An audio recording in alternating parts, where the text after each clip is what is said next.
Good evening, everyone, and welcome into Shifting into Your Purpose. I am Dr. M, the Purpose Disruptor, and I'm about to have some fun and blast your head off at the same time. I'm not going to be on here long, but I need to put this out into the atmosphere so that you understand what it is that I'm talking about, why I'm talking about it, where it's going to go, and why it's important. In this beautiful time of contemplation, as I've just been sitting around doing absolutely nothing but thinking, I was reminded of Yoda from the Star Wars series.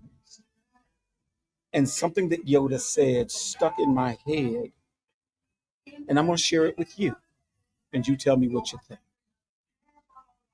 Good old Yoda talked about the issue of Luke doing and living up to his potential. And Luke not only could not live up to his potential because he kept giving up. He kept saying, I can't do it. It's too hard for me. I don't know what to do. And very simply put, Yoda said to him, do or do not. There is no try.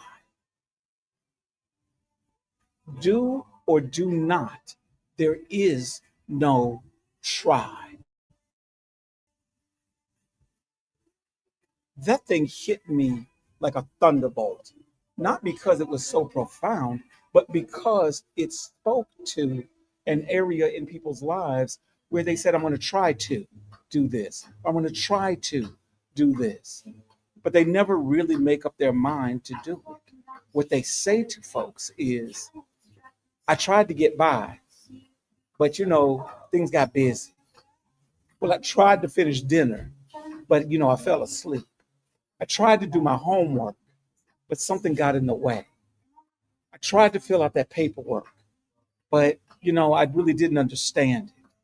I tried to read my Bible, but you know how that stuff puts you to sleep. I tried to pray, but I fell asleep. I tried to get to church, but I just rather flip a channel. I need you to eliminate try from your vocabulary so that you can rewire your mind and your intent. What I need for you to say to yourself is, I'm either going to do it or I'm not going to do it. I'm going to do it or I'm going to not do it. But I'm not going to lie to myself and say I'm going to try. If you make a commitment to yourself that this is what you're going to do, that's exactly what you will do.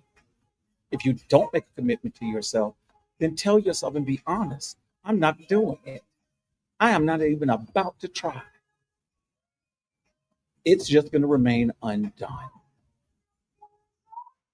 You will feel the building come off of your shoulders because you are going to commit to only the things that you know that you really want to do. And everything else, and I do mean everything else, is simply just going to be put on the back burner for another time. But at least you're going to be honest with yourself as to what you're going to do or not do.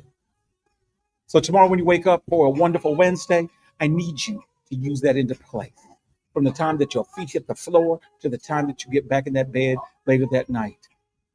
When your boss comes, you go tell them, I'm doing this or I'm not doing it. If they give you something that you've never done before, you're saying, I can't do that. I can't. That's the sister of try. I will do this. I just need to read up on it. Give yourself grace. Give yourself mercy. But more than anything else, allow yourself to be in a position where you move forward with certainty and God's got your back.